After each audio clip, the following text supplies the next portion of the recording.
Welcome to the Projector Podcast. I'm Jeremy Glowacki, Editor-in-Chief of ProjectorCentral. On this week's episode, Michael Hamilton joins us from St. Petersburg, Florida, where he is South Manager and a technical writer for AVPro Global. With headquarters in South Dakota, the AVPro Global brand includes AVPro Edge, audio distribution products, as well as AudioControl amplifiers, bullet train, HDMI and USB cables, RTI control systems, Murideo, AV testing and troubleshooting tools, ThenAudio processors, and ProControl control systems and remotes. It is at the company's South headquarters in St. Petersburg, however, where Michael and I connected recently for the Imaging Science Foundation's TV and projector calibration training workshop. A veteran calibrator and ISF trainer, Michael, alongside his colleague Loel Wheeler and madVR's Jason Dustal, taught the course that I took in an effort to better understand the work of ProjectorCentral's reviewers, particularly that of Sammy Prescott, who also performs full calibrations on the projectors that he reviews for us. ISF training was productive and intensive and is nearly impossible for me to summarize succinctly, so I wanted to find a way to share just a little bit about my experience and learn more about Michael and his career path from pro hockey to AV retail to Hollywood calibrator and his current roles with AVPro and ISF. Michael Hamilton, welcome to the Projector Podcast. Thanks for taking the time off from your busy day job to join us. Well, thank you for having me, Jeremy. I'm delighted to be here. Well, I didn't have the first question completely mapped out for you. I just put the notes. Hoosier Hockey Hollywood. So I thought with the Triple H would be a great place to start. We're both fellow Hoosiers, which we didn't learn until after I was back home from calibration training. But you were born in northern Indiana. I was born in central Indiana, and I'm back in Indiana now after a long time away, and I've been back for a while now. But you grew up kind of up near Notre Dame area, probably, right? Right across the street, practically. Yeah. Went to St. Joe High School, which back then was across the street, literally. It has since, I don't know how long ago, maybe 5 to 10 years, moved to downtown in the old Memorial Hospital, or St. Joe Hospital. But okay. You take the kid out of South Bend, but not South Bend out of the kid, I suppose. So I'm sure more than the two times already in the past Saturdays that Notre Dame's lost, there's probably a few more coming. I think they might have righted the ship. I think they're doing pretty well right now. So they look pretty good lately. Yeah. But yeah, last year I'd written them off, and then there they were at the end, beating my team, Georgia, where I went to school. So I don't count them out at all. Yeah. Yeah, that's another part of my story that I guess I didn't share with you. But yeah, University of Georgia grad, went away from Indiana for college. But so let's talk about hockey a little bit while we're in the Triple H mode here. So you grew up playing hockey up there as well? Yeah, and played in high school and tried minor league stuff out of Windsor, got hurt, and that kind of derailed that. But ending up in Michigan selling hi-fi, there was at the time it was the International Hockey League team in Kalamazoo, Michigan, the K-Wings, which was part of the Minnesota North Stars. And the guys would come in the store, and they'd give us tickets and things. But I got involved with the IHL, and then when the Winnipeg Jets moved from Winnipeg to Phoenix, they're since back in Winnipeg, and the Coyotes are now in Utah. I worked 19 years in the NHL in the video goal judge position. Oh, okay. So you had a technical role as well as being connected to the game that you grew up with. The video is synonymous, only in name. It's a position where you use video to see if the puck went in the net or not, and if it did, how legally. But the video did come in handy with a number of league operations. I probably can say I single-handedly discovered an issue with the way they were doing replays with TiVo at the time, which, if you recall, recorded at 24 frames per second, but it was recording 30-frame video. And when the puck's going 100 miles plus an hour and you drop 6 frames off, that could be the difference between what looks like it hit the crossbar on the front of the net or the back bar and bouncing out on the rear. And so an incident with the Detroit Red Wings happened, which brought that to light, and then that caused the league to revise how they were doing replays and the grade of equipment that was local. So it went from it was 3 Sony SLVR 1000s, for those of you who remember that SVHS machine, to 3 $100,000 hard drive machines that replaced them so that that wouldn't happen. They were literally broadcast recorders. Okay. But it was fun. 19 years, a lot of friends, see a lot of guys around the league in coaching positions now and general manager positions, Danny Briere in Philadelphia. But, that's just another part of my life that I enjoy. And if something happened and I was gone tomorrow, no regrets. Great. Well, that's a cool bit of your story, and not your typical path for folks I've talked to over the years in the AV industry. But I'm really curious then, because obviously we connected via the ISF route, and you've traveled with Joel Silver, the founder of this company and brand, the Imaging Science Foundation.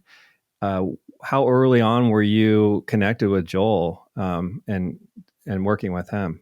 I was at the 3rd ever ISF seminar, first for the public, that was held at Michigan State University in Lansing. And the first one, or what Joel calls the first one, was for the press at the Waldorf Astoria in New York. The second was for CNN at CNN in New York. And then he and Joe Kane at the time, Joe was teaching and Joel was the producer of it, I suppose. The first seminar for anybody who wanted to attend was the Lansing, Michigan one, and diplomas on the wall. March, looks like 5th, 1995. Okay. And a lot of guys from the industry were there that went on to be in the reviewing side of things. John Gannon, if you remember John. And some guys that became full-time forever calibrators. Your neck of the woods, Kenny Whitcomb, he was there. Yeah, I know Ken. He's not too far away from me. Yeah, Ken's a great guy. And there were probably 50 people there, and it was just totally engaging. I had wanted to attend that, and in becoming, tremendous friends with Joel, not only mentor, but he feels like a brother to me as well. We'd talk along the way, but I began reading this magazine that was an adjunct of the Absolute Sound called The Perfect Vision. And Joe was writing in there, and Joel worked on the editorial side and helped procure products for review and stuff, both for TAS and Perfect Vision. And in talking with him, in reading the magazine, I just devoured it every time it came. It was a little bit bigger than Absolute Sound was, and It just was totally engaging. And Joe King explained how TV actually worked, how it went from the broadcast to your antenna, and it was just mind-boggling. And probably, I guess, not a regrettable career path, but all my friends were getting into these new things called computers. And I thought, I don't need a $10,000 device to manage my checkbook. This is crazy. I'm more interested in how TV works. So I pursued that path, and others probably became more successful in life, either selling or programming, writing programs for computers. But again, no regrets. It's been wonderful. So was the original idea there in that class, and when you started to figure out what wasn't working with CRTs and having issues with, we're past like are we still in the 3-gun kind of projection situation at that point?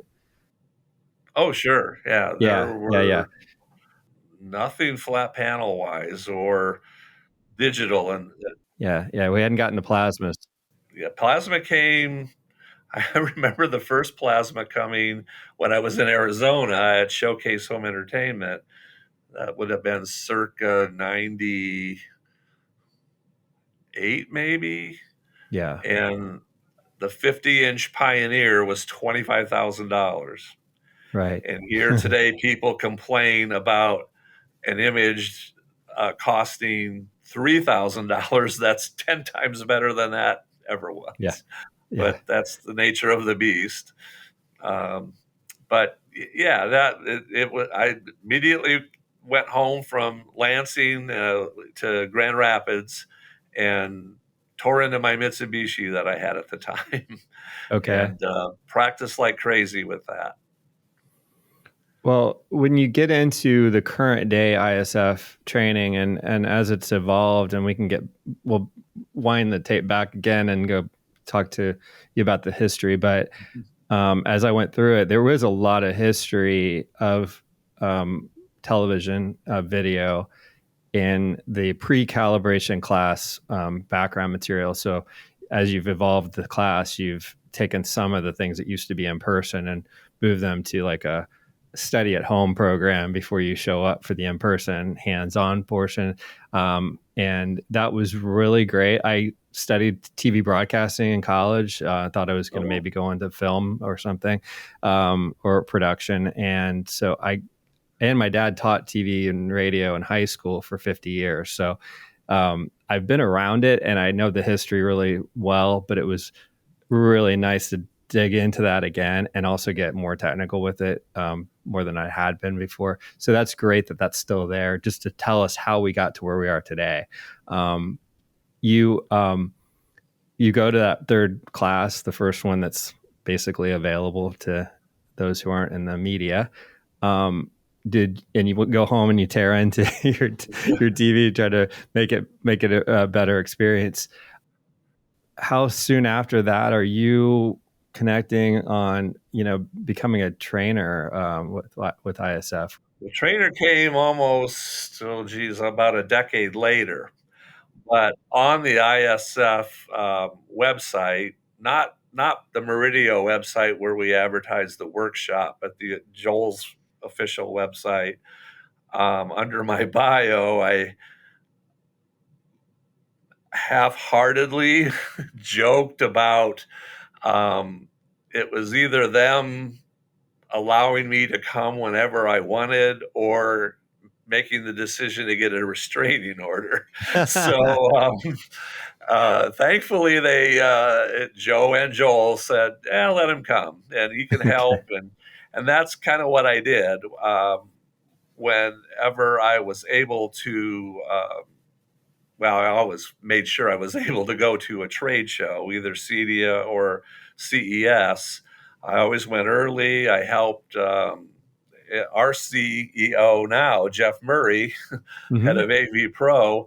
He was at Cencor at the time, and they, not immediately with ISF, but I think it was within 18 months, helped promote it and would sell very rudimentary equipment at the time. They were getting generators from like Quantum Data and rebadging them, and those were decent products, but the probes weren't very much to speak of at that point. But Jeff would load up equipment, a screen, a couple screens and projectors, a few plasmas at the time, into a van and drive them all over the country. And I'd help him unload the truck, set up the room, get everything ready, run all the connecting wires and things. I could, with Loel one time in Las Vegas, it was at this gambling institute place that was all windows. So we went and got tarps and taped them up. So I put my time in early days in the grunt work side. But I was thinking about this, knowing that we were going to talk.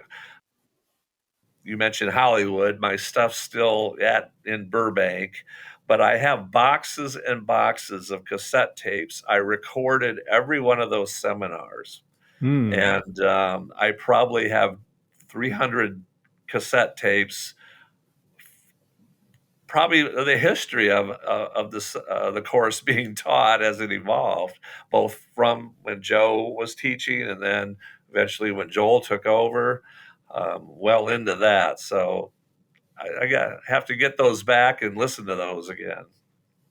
Yeah, and so you obviously said from the beginning, you just, when you're reading these articles, you're just really into the whole idea of the video capabilities, how it works, how broadcast TV worked. What about going to these classes was just so satisfying to you, and why you wanted to be around it so much? Can you pinpoint what it was about it? Do you just really love the whole idea of the technical aspects of video and wanted to just dig in as deeply as you could? Well, in both during Joe's tenure and then Joel, you never knew who was going to show up. There were always industry luminaries, and that's kind of what made it interesting.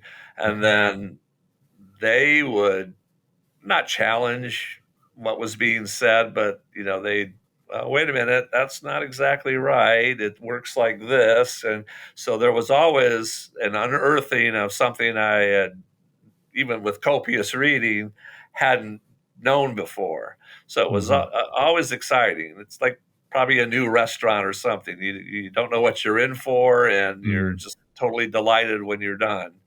But yeah, it was unquenchable thirst to each time.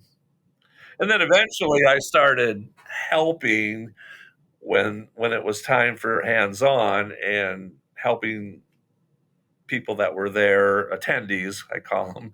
And that was always gratifying as well. Yeah, and you're seeing the obviously video technology evolve. It's not just a one-dimensional, one static technology that you learn about. It's constantly changing. The manufacturers are trying different things, so it throws in new curveballs that you have to adjust to and learn from experience. And even today, as we went through the class, every manufacturer's, we'll talk TVs versus projectors for a minute, but just every TV has its own menu structure and complications of getting to where you need to be to make the adjustments. And performance as well is different on different manufacturers. Not everyone has the same formula for how they achieve what they want the screen to be. So that, I would imagine, just kept it interesting all those years too, right? Well, the first 10 maybe were CRT related, but even back then you would discover quirks. For example, the old big giant Pioneer Elite rear projection sets, you would despite all the money spent on equipment, the way you got in the service menu was a paper clip, and you'd Oh, press this little pin switch that was in a just big enough hole to get the paper clip in, and it would put the TV into that mode, and then you would use the remote to navigate.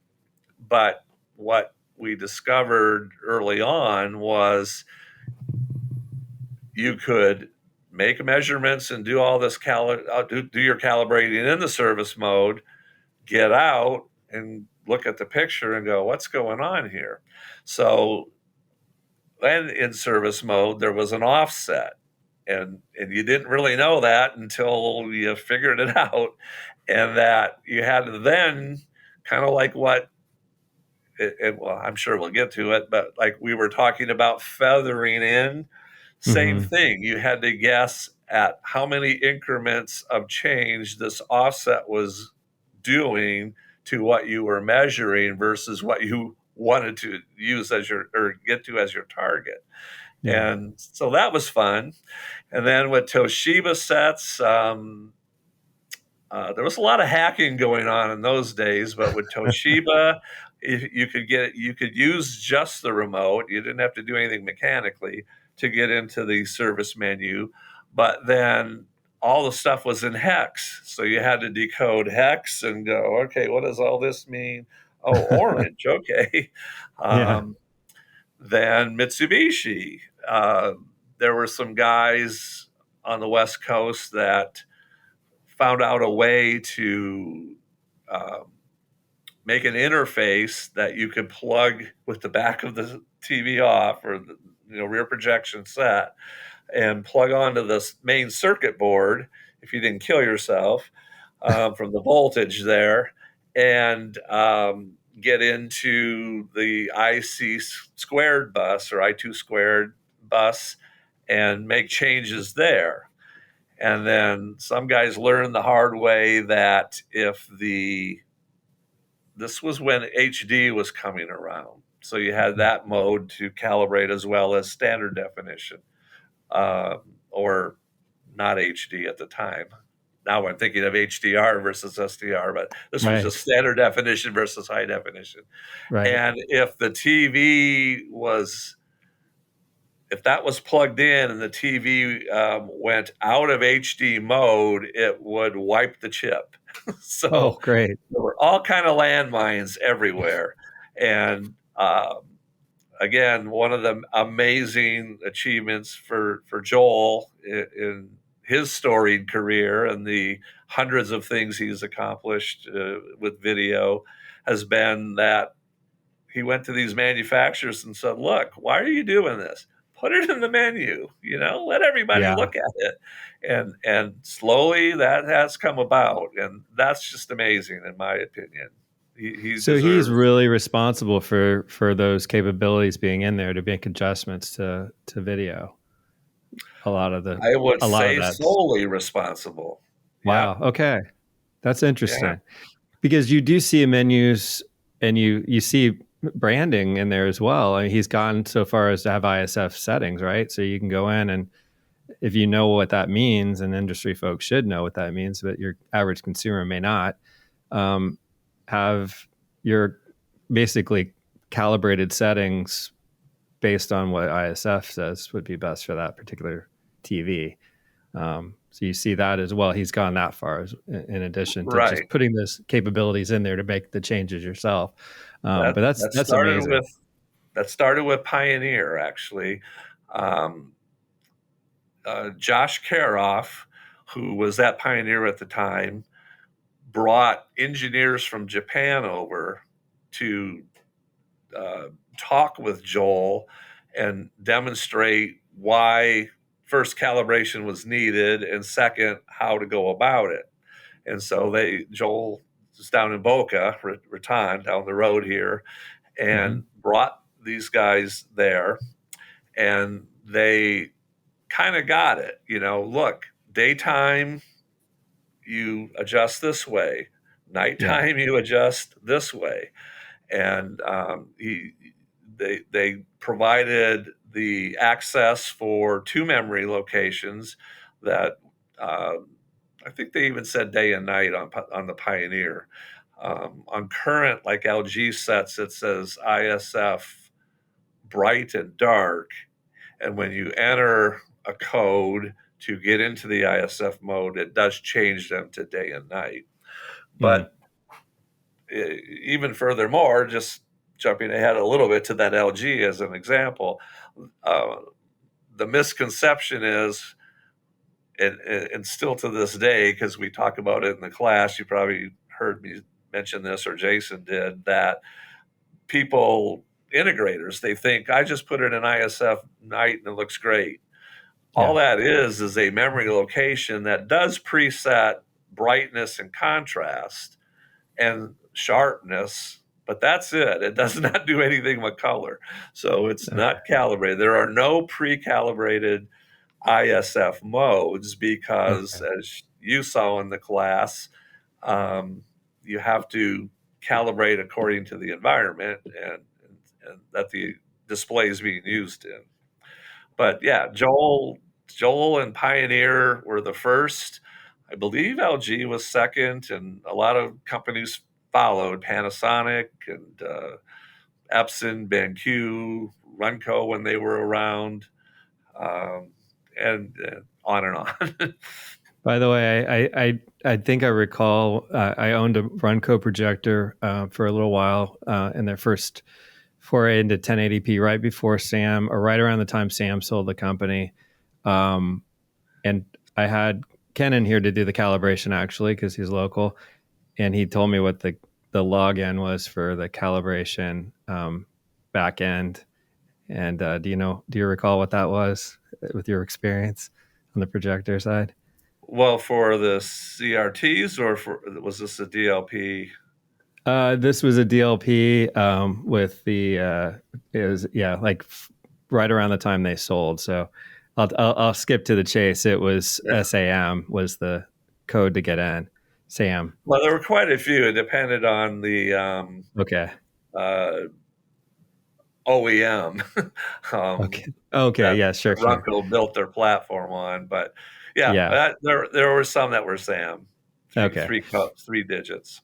Right. Well, whichever one I had was that one. So I thought that was amusing at the time. But so it's interesting to hear like sort of the early days and the evolution here. And I guess it would be probably useful to kind of skip ahead now for those folks who just really want to learn more about what these classes are and how current day, what the benefit of attending an ISF workshop would be if they're an integrator, someone who's interested in a career path and doing calibration, whatever it is. One of those early comments that's made in the class is, why do we still need to calibrate? And, a lot of folks do think they've got, like, specifically TVs have gotten so good out of the box, and a lot of projectors as well. So maybe just let's answer that question, if you don't mind. What those challenges are still these days with the technology. That's perfectly valid, for sure. And we get asked that all the time. I was at CEDIA in the AVPro booth talking to all these guys that, you don't need to do that. And Jason tells the story of, you haven't had to do that. He called some dealer up just fishing, and they went, you don't have to do that since CRTs. Like, oh my gosh. Well, a couple of reasons why now. Even though the Trump administration is reversing a lot of things, I think light bulbs are back and stuff like that. Energy Star is still in effect. So the main thing right now is every flat panel comes out of the box under illuminated. It used to be in the past that if you were like Ken when he first started, and a number of other people that maybe I shouldn't name, but when we were hardcore about sticking to the rules, specifically with CRTs and what was called the needle pulse. And if you turn contrast up, that started bending, which indicated that anything geometric in the image, buildings and things, would also alter their shape. So, oh no, to be calibrated, it has to be like this. Well, the displays at the time weren't capable of producing that much light output that you could have the drapes open. June Cleaver couldn't have the curtains wide open so she could see Wally and Beeve out in the yard playing. And so, yeah, you could set a TV to control room standards and it would look great. But for most people, it's like, what'd you do? This is too dark. Well, that was the old days. Now they're coming out of the box under illuminated to meet Energy Star's at 5 specifications or requirements, and particularly in Europe. Now, here it might, I mean, the regulations aren't any more lax here just because it's the U.S. They follow them worldwide, but in Europe in particular, they're not going to allow that to bend. It is what it is, and like you probably know from the projector side, no more lamps in the EU because of mercury. But so that's the first thing. What do most people do when they take it out of the box? Well, they don't read the manual, or they go, well, I didn't get a manual, and it says, well, use the Q code or some obscure way of trying to learn how to use this thing. So most people just leave it in the out of the box default setting. If it's LG, it's in that I forget the name of the mode at the moment, but eco mode or something, where it's just totally awful. And they leave it that way because they think, who knows more about the TV than the company that made it? Well, who am I to play God? I'm not going to touch anything, So they just leave it. And that's an issue.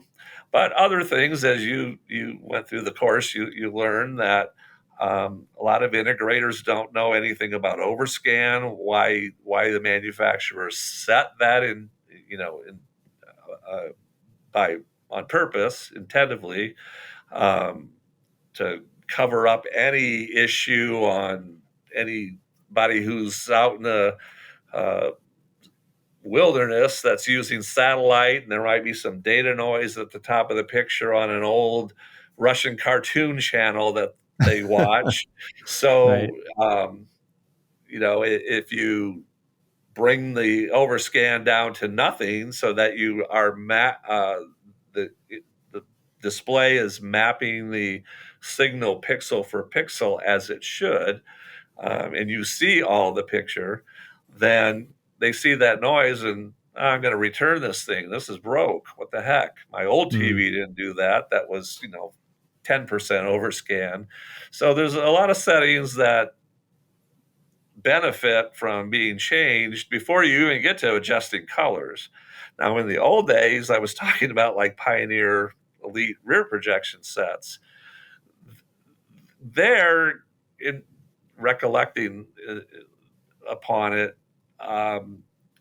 what made the most difference, and the same with CRT projectors, was the fact that even though rear projection was pre-set up, they were done in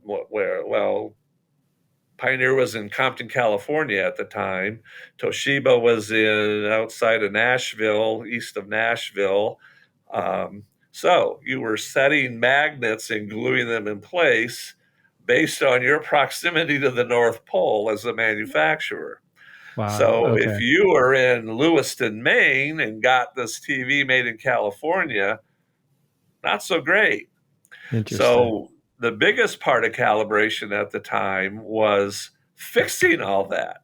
And then in the case of like a Pioneer Elite that had 5 different picture modes, different sizes and things, that was 10 hours of work easily.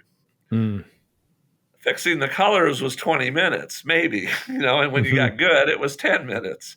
Not too different than the Sony mastering monitor we have in the lab. One night after one of the attendees and I stayed because he wanted to use his equipment and he thought he might be getting into adjusting those TVs or those monitors. And just as a side note, and he was stunned. I let it warm up while we were doing something else. He put his meter there, and within 90 seconds, it was adjusted. He goes, "That's it. That's it. Measure it." He takes a run, and perfectly flat response. But so back in the day, calibrators made a lot of money, and the improvement made to the image was substantial. Night and day, maybe not, but to a critical viewer, it was absolutely night and day. They saw more of the picture all over the place. If you were really good and got good, and I think I was, we were getting out calipers and measuring linearity to make sure that that was good. Because as the camera moved, if this image wasn't linear, things would change. A thin guy walking across the screen would go thin, fat, thin, fat, thin, fat, everywhere the linearity was off, or even panning upwards. So that was critical to fluidity in the image, and viewers tangibly saw that, hey, all that nonsense is gone. This is great. And then a lot of them traditionally would, particularly Japanese manufacturers at the time, were closer to the NHK standard of 9300 Kelvin, which is extraordinarily blue. And some even shipped that way. Hitachi comes to mind back in the day. I mean, you turn it on and there was no people that weren't flesh toned. They looked comatose. But again, fixing the geometry was a lot of work, took a lot of time, and it commanded a pretty decent amount of money. As it evolved, and then CRT projectors, they know nothing. I mean, out of the box, you had to create the geometry first with green generally, and then match red and blue on top of that. So when you were hired to do a calibration on a projector, you were basically setting it up. The dealers, I don't know what anything to do with that. But then as we got into flat panels, it's more or less fixing the colors from the different manufacturers. And again, as a total 100% hallelujah to Joel, you mentioned that, today they're coming out of the box a lot better. And I think, as I mentioned in the class, one manufacturer became the rabbit to chase. They adopted all the rules, and that's basically what the ISF is. We didn't make the standards, we just reinforced and urged manufacturers to follow them. They didn't have to. One manufacturer wanted greener green than the other guy and bluer blues. And when football's on, I want, brown, but once a couple manufacturers fell into place with Joel's urging, the better it looked, the better reviewed it got, and the more it sold. They figured that out fairly quickly and haven't relinquished that. So they're coming out of the box pretty darn good. I don't want to jump to something else you maybe. No, but one of the things that one of your guests at the workshop was Rob Brennan from Epson, and one of the things he mentioned is that he's great, isn't he? and he obviously has experience at Sony as well, and he mentioned that fast forwarding to today's technology, that it's not in the manufacturer's best interest to make the perfect TV, because you would just buy the cheapest one every time. So they have different levels of performance based on what the cost benefit, analysis is on what those technologies can achieve, and for the price point for the consumer. So you're going to have different capabilities, as well as the variances of the manufacturing, unit to unit. So there's not, like, even if you bought the exact same model and brand, you're not going to have the same performance out of the box necessarily. So there's adjustments that need to be made, and calibration made on the projector side, specifically, which we didn't really cover that much in the class, I don't think, was the need for hitting a certain brightness target, because that's obviously a challenge with a two-piece projection, and sometimes cheating the system a little bit by having a dynamic mode that's really not viewable, and the consumer not realizing, just because it's the brightest doesn't mean it's the best color. It's going to be probably the worst color. So there needs to be adjustments there as well. So even though the technology's gotten so much better and performance out of the box is so good, to have a professional touch there and to adjust it to the room, that's the biggest thing, right? Is if the you environment. Can kind of remember, one of the, let's say what it was. One of the Epsons is extraordinarily bright and a lot of light for the asking price.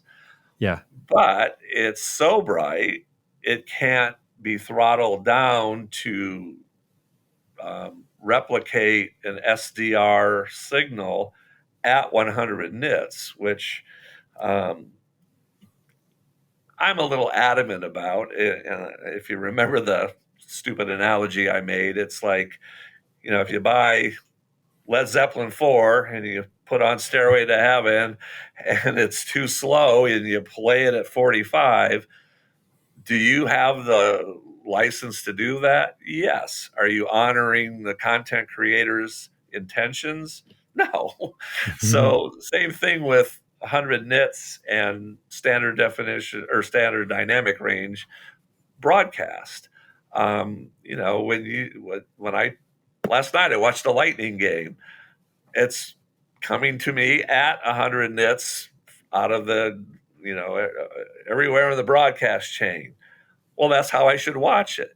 Now, can a consumer take liberty and go, sure, that's not bright enough for me, I want it brighter?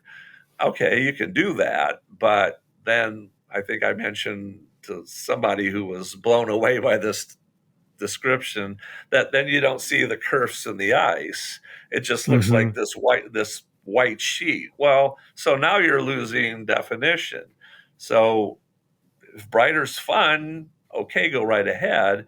But that's not for the integrator to do. That's for, at least give them one mode that plays the record correctly. And what they want to do after that, fine. Right. Well, I was concerned about how to talk about the class beyond how we've already discussed it and the history and some of the overview stuff, because it does get highly technical, and you do the pre-course materials and get a little in the weeds there to get your brain warmed up to what the content's going to be and the hands-on. And I have to say, without being a hands-on video calibration professional or integrator, my brain was a little saturated even after that preparation quite quickly into day one. So how we kind of present it to our audience here is a challenge. And I wondered if maybe we could just kind of talk still a little high level about what the class covers, how you present it, so that folks who are kind of contemplating taking an ISF workshop know what they're getting into, right? How much comfort they need to come in with, or lack thereof, and how much they can feel they've achieved at the end. My feeling was personally that there's no way that I'm going to go out and do calibration right out of the gate. I would want to play around with it a lot before I got comfortable saying I can do this, hands-on part of it. But I did get enough material that I can refer to, my notes, as well as the, tips that you provided us that were like all of these very specific, things to avoid, things to like worry about for specific brands when you're doing calibration. All that was great just to have as like a backup. Don't screw these up. We've already done this. We've screwed these up before. Don't do it again. But maybe you could just kind of guide through like maybe some of the overview of what the class covers, how much you want to tell in terms of what you're working with, what you're looking at, how you're calibrating a little bit. Is there a simple way to do it? You've done it enough where maybe you can give the I elevator think there's pitch. a way to broach some of that. Who we even featured one day that called in and did the video chat was David Abrams at Portrait Displays. I worked with David at Avical in Hollywood until the virus hit, and we waited around a year, and it just, you take that town that's paranoid to begin with and throw something like that on top of it, and I still don't think they've recovered. But while we were together, we always talked about what will we do if we could do this differently. And now we're sort of both in positions where we can enact that. He's working at Portrait Displays, which I guess manufactures or develops the software called CalMan that most calibrators use.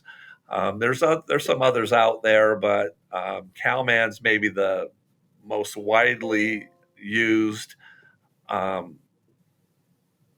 most integrators and even in Hollywood. Once you know how to calibrate, you can use other software and jump around, but that's probably the most popular. And what they've done is incorporate a lot of easier to use methods for calibration, meaning, for example, the AutoCal, and then all the profiles for the meter that they make, so that you're not having to figure all this out yourself. So hand in hand, we're more adopting what they've provided to help guys get in, or not just guys, because Katie was there, anyone get in and do some hands-on, but rely on the AutoCal for is it going to nail it perfectly like if you fully did it manually? Odds are no, but it's going to be probably imperceptibly close to a consumer client. A total AutoCal in Hollywood won't fly. They'll see it. But parts of AutoCal, like a 3D LUT, we did it all the time. That's works just fine. So there's a number of ways that the software in conjunction with lower priced equipment gets an integration company into calibrating to deliver the best picture in every display they encounter in the house. Like we say in the class, if you're in there, if you're across the front door, you own every display in the house. Do something with them. Even if they haven't paid for you to calibrate every single one, go in, make sure it's not an over scan, put it in a mode that you know is close enough, even though it's not going to be perfect, so that there's a consistent image everywhere. You don't want to go in and just do a theater and maybe hire a traveling calibrator to come in and do that. And then they go in their living room and turn on the 97-inch OLED, and it doesn't look the same as the theater. That doesn't do them any good or yourself. So part and parcel is CalMan working to make things easier, us teaching with the hands-on, more of an effort on hands-on. That's kind of why it went to 2 long 10-hour days. Yes, they're grueling, but when it was 3 days and we were traveling around, it was just impossible to deliver what I think was the best value for the attendee. Now, the knowledge was certainly there, or presented. Joel would go through that PowerPoint the first day and a half with intermediate steps to, here's how you set black level, here's how you set contrast. And that was great, but invariably, almost after every session, somebody would go, gosh, this is a great experience. I loved every minute of it, but I don't know what I'm doing when I get home. So you kind of alluded to that, even though we're trying to correct that with the extensive hands-on. But the other difficult part for us is, would we love to have it 3 days or 4 days? Sure, that we could let everyone know what we know. But the other reason it's 2 days is the price has come down. It's $999, used to be $1,800. The room, I think you might agree that the room's very effective. It's a video laboratory when it's not being used as a classroom. In fact, a lot of the manufacturers that are in there come in prior to CEDIA and go, hey, let's see what we got and tell us what's wrong and let's fix this. and it, it's the proverbial bat cave in that sense. But what we find we get is people wanting, or guys that have been calibrating go, hey, this looks like it's different. I want to come and see what's different about it. And indeed, we are teaching a little bit differently. I'm kind of imposing my way on Jason about us doing it the way David and I did it in Hollywood. So we're delivering a Hollywood level approach to calibration. And that is different for experienced calibrators. It's no different for the new guy because he's learning, to begin with. But the hands-on part still varies because even an experienced calibrator, when he digs in and we're going, nope, that doesn't work anymore. Don't do that. Or yeah, you can touch green all you want. It's no different than blue or red. It's just a digital color channel. And we explain those things. But even with experienced calibrators there's a modicum of time that gets consumed with them going, oh my gosh, this is different than what I've learned in the past. And I think I am relearning. And a lot of people, we've had 3 sessions so far, March, June, and September. And a lot of those guys are coming back. They're signed up for November or they want to come next year. So I don't know if that covers everything about it. No. You know what? That wasn't exactly the way to start. And I didn't realize what I was forgetting there because, again, it's just completely consumed me. And it's hard to kind of roll back and figure out, okay, where do we start the conversation? And it really was the CalMan software because even before I went to I literally bought a PC because I'm a Mac guy and I needed a PC for CalMan.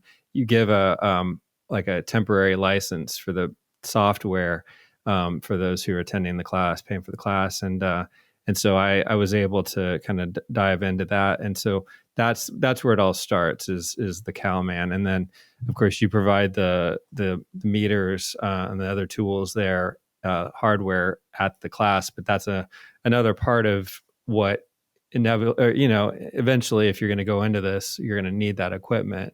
Whether it's the expensive stuff or the less expensive stuff, however much you want to invest. But, and when Sammy does his calibration, he always explains that he uses the CalMan Ultimate calibration software. And he talks about which meters and he's got top meters from Color Imagery Research. Yeah. So you just to dive in a little bit more, I wrote down something that I thought was worth mentioning from the class, which is the ISF hierarchy of quality parameters for a picture. And I'm sure you could state those as well, but I've got them as number one is the dynamic range, which is dark to bright. Number two is color saturation equals colorful. And number three is color. You might be thinking of colorimetry, but that so pertains color to accuracy. color accuracy. Yeah, and then the last one is resolution and the fine details. So those are the things that you're going in to work on, right? And you're working with what if someone hasn't dealt with these tools before, that shark fin triangle design that you do a lot of work around that to get the colors CIE correct. chart. Yeah, CIE chart, right? Colors are plotted out, a visual representation of the math that describes how we see color. Okay. Yes. Yeah. So you've got your red, green, blue primaries and the cyan, magenta, yellow secondaries, and obviously all combining in to make white. But that's where you really dig deep into the process, is making those adjustments on that representation chart, basically, and getting comfortable just with all the different menus from all the different models you're working with, which I felt like that is the most time consuming part of everything, is just figuring out where to find stuff, like I said earlier in the conversation today. And as a dealer get into this work, I'm sure it's a lot easier because you're working with certain brands all the time. So you're going to know how the menu structure works. And we were trying to play around with all of them during the class because you've got representation from a lot of different manufacturers there.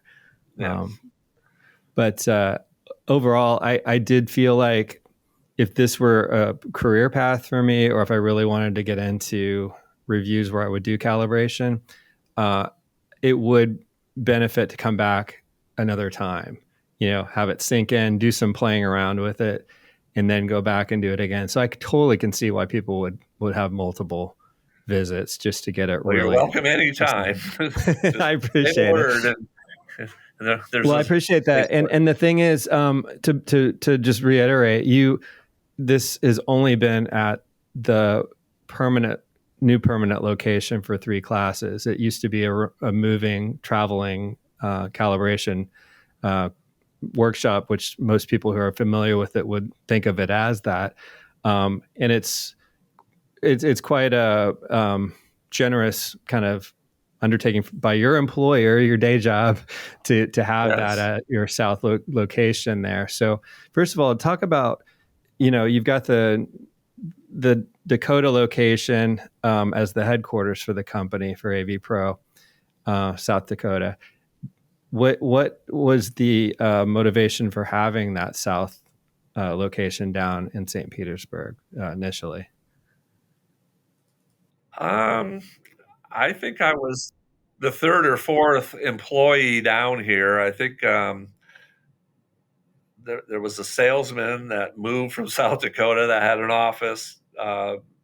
We had not an older building, but the building previous to this was also on the bay, or close to the bay, but in a different part of St. Petersburg. And Jason was here. And they were starting tech support because Jeff and Debbie, the owners of the company, and Matt, their son, is also co-owner. They had a place down here. They moved down here and they thought, hey, we'll spend half the year, the winter time here and the summertime up in Sioux Falls. But they started tech support down here. And this sounds a little disparaging, but there's a bigger talent pool down here. You're in an area of almost 6 million people when you include, draw a 45-mile circle around Tampa. And that wasn't happening up in Sioux Falls. I mean, and I remember talking to Jeff years ago when I was in Arizona, hey, I'd be interested in working with you guys. Well, you want to move to Sioux Falls? No. Yeah. So I think enough people that not that they wanted me per se, but enough people that they wanted kept going, move? No. So Yeah.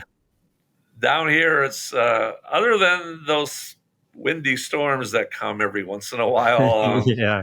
it's highly appealing. But they also found that there's a really large talent pool. And I have to say, I helped hire maybe 4 or 5 people as we were going along, and they've all just turned out great. They've stayed here. They've advanced in the company. Some are in engineering and other parts of design and things. So it's been wonderful to see it blossom. Now I suppose there's close to 25 people here. Okay. And that's inside of 3 years. So Yeah. it's really, really grown quickly.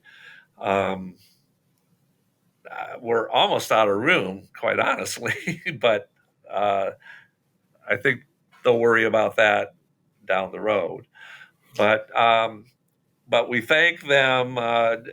Jeff and Joel are very, very close, and I think Jeff sees this as an homage to ISF, and he kind of tasked Jason and I, like, look, it's just not feasible to keep this thing on the road. It's too darn expensive, and that's another part of things. There, we to describe the genesis of it coming here. When we were on the road, it didn't seem to matter what city you were at. Very few people from that city were necessarily coming. They were Okay. still flying in from other places.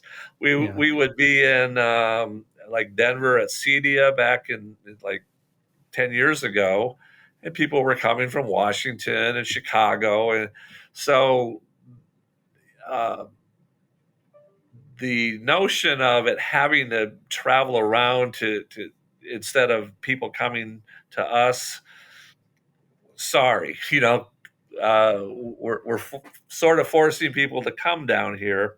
But the other part of it is we've got 8 long throw projectors in there, and 6 other short throws and medium throw type things.